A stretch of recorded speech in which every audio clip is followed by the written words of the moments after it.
be going about, I must say 25 inches, but I came up from the tractor and fell down and fell underneath it, and the woman got pregnant underneath the tractor.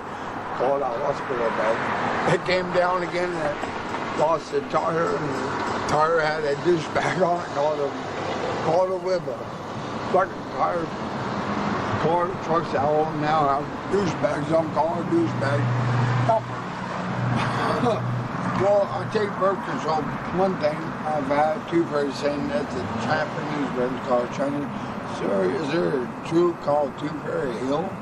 Yeah, called a rubber cutter, rubber dude. Alexander Money, wash my hands. I'm gonna shake his man in the hand. They play around there.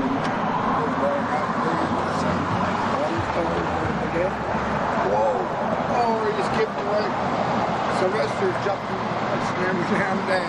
Well, I came jumping on 100 feet down in the Oh, Alvin says, yeah.